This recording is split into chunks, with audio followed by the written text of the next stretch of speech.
Beste urte batez Gernikak urriko azken astelenean, argi eta garbi erakutsi zuen Euskadi kalitateko produktuen benetako erakusleihoa dela eta gure gizarteak zorte handia daukala hainbeste baserritar edukita, denak produktu bikainak ekoizten, frutak, barazkiak, gaztak, ogiak edota txakolinak.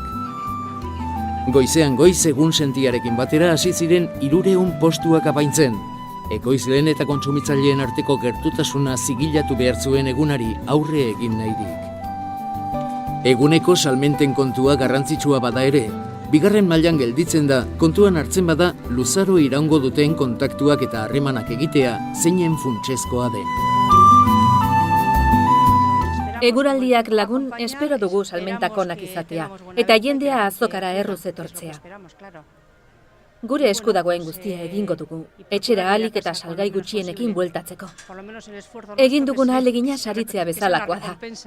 Goizuko bosterriten zairaketa laenetan hola jaguaraz, eta etxatzen du, saltzen duen dana eta utzik utira etxera, eta maila bitik gatoz. Nik ibiltzen naiz, ferixe guztixetan, eta nik ez da konfientza kantiekin badakat, jente asko dako, klientel asko dakat. Eta, claro, premio asko irabazi indot, baina gaur ez du fini, porque no bakarrik etorri naizelako. Goizen, zazpirak laurden gutxi galdea atagea, itxetik, eta biden horrena ogik hartu ditugu, gero hemen lehenago puestua montatzeko. Eta espero duguna da gaurko unez, jendea pizkat animo goiokin etortzea zatekan. Lehengo urtean jende asko izan zen, baina behar bada erosten ezain beste. Ikus miran eta una pasatzea etorrita bai jendea, puestok ikusten, baina aber gaur animatzen dian eta pizka gehiago erosten duten.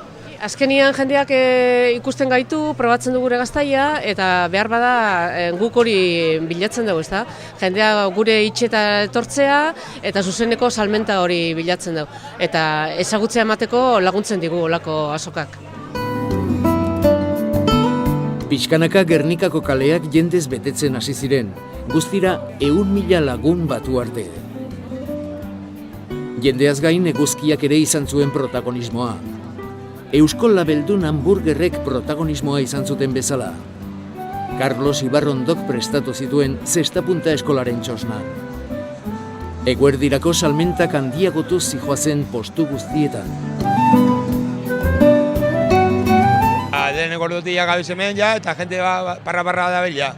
Mentak aldetik hori, hasi da jentea burtsu salduten, baina bueno, ez dugu itzen salduteko moduen, itzen dugu propaganda moduen. Felicitak. Gernikan giroa gero eta hobea zen. Ekoizleek harro erakusten zuten euren lanaren fruitua, eta kontsumitzaileak eskerroneko agertzen ziren produktuen kalitatea ikusita. Hainbat tokitatik etorrita, publikoak etxeko otarreak bete zituen gure baserrietako produktu bikainekin. Astelenetan beti emonte dugu bueltatxue, eta erosi zeuzer, askorik ez, baina zeuzer bai. Momentuz babarrunak erosi ditut. Oraintxe bertan erosi ditut.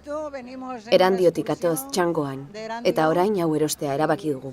Ikusiko dugu aurrerago. No, es la primera vez. Aurreneko aldiz etorri naiz. Ingalaterrakoa naiz eta azoka handia dela iruditu zait. Izugarri handia. Gauza asko ditu eta oso ondo dako. Giroa atsegin dut. Eguna giro ezin hobean igaro zijoan. Bien bitartean, epaileek lan gaitza zeukaten produkturik onena aukeratzen. Jose Mari Ustarroz dugu Idiazabal jatorri izenaren gaur egungo gerentea, eta gazten maila nabarmendu zuen. Egunetik egunera gure kalitatea, gorantzoa, hemen gu baloratzen dugu eta hemendik kanpo gero eta gehiago. Orduan gure ikurrik onera hemendik kanpo joaten garelarik gazta bat, Idiazabal gazta bat eramatea da. Kontsumitzaileok gertuko produktuen alde egin behar dugu eguneroko erosketak egiterakoan. Eta Gernikako merkatuak helburu hori lortzeko balio dezake. Bizkaiko nekazaritza departamentuaren lehentasunetako bat hori da. Gaurkoa bezalako egun batean, ekoizleen eta kontsumitzaileen arteko lotura da garrantzitsuena.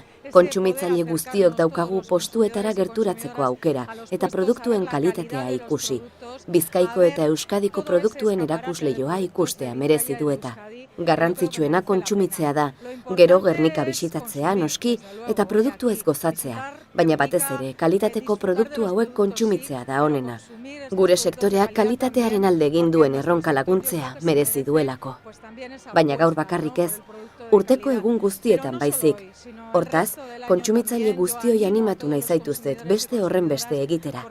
Azken finean helburua hori da, sektoreari egunero laguntzea, gure lurraldeari eta gure paisaiei eustea eta kalitateko produktu hauek eskaintzea, zeren Bizkaiaren kasuan gainera, era askotarikoak baitira, beraz horrelako egun bat ondo aprobetxatu behar da. Gernikak produktuaren kalitatea baloratzen duen eta saritzen duen azoka baten alde egiten du. Bueno, alde batetik, oitxurik mantentzi ez da, baina batez be, besarkada bat, ez da izan laguntza bat lehenengo sektorieri, da eurek emoten dozkuez elikagaiak gure osasunerako onenak direnak. Atal ezberdinetako irabazleak hauek izan ziren. Loreen atalean, Gatikako Nekane López. Estien atalean, Kortezubiko Javier Larrinaga eta Zornotzako Valentin Jona. Barazkien atalean, Urdulizeko Adela Handikoetxea. Txakolinen atalean, Gatikako Txone SL eta Urduñako Maixu SL. Eta gazten atalean, Aginagako Larrabe. Azken horrek egindako balorazioan, Gernikak irabazleen alegina ez ezik, ekoizle guztien alegina ere saritzen duela esan zuen.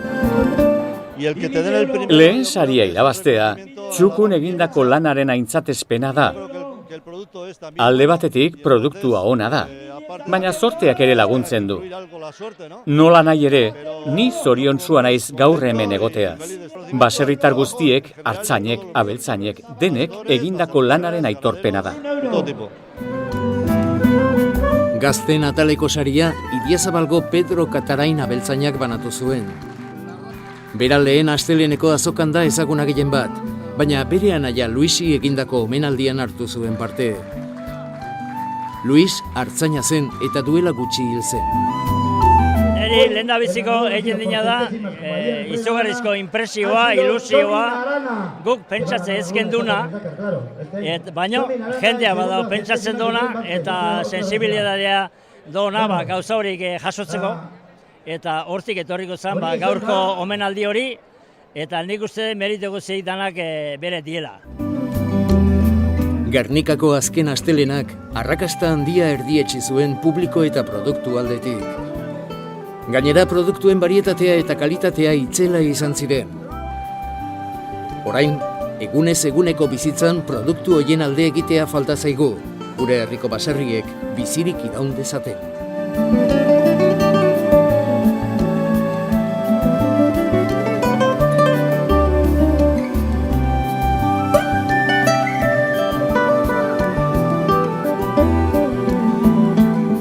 Muztioak ere nahas daitezke, eta prestatutako sagardoak ere nahas daitezke.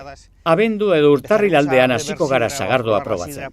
Goiztiarra eta berandukoak otsail martxorako etorriko dira. Fruta gustuko sagardoa izango dela pentsatzen jarraitzen dut. Gorputzaldetik ez da oso trinkoa izango, baina oso erraz edango da. Fruta zaporedun sagardoak izango dira, eta hori garrantzitsua da, jendeak orain hori nahi duelako. Euskal Herriko sagardotegiek bertoko sagarren alde egin dute. Hori sagarren kalitatearen onerako izan da. Bestalde baserritarrentzat ere ona da, euren ekoizpenentzat irtenbide bat bilatzeko aukera izan dutelako.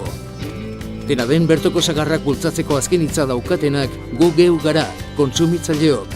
Bertoko sagarrekin soilik eginiko sagardoak aukeratzea besterik ez dugu egin behar. Ohiturak eta elikagai ekoizpenak atxikimendu eta harrotasun horietan sostengaturik daude.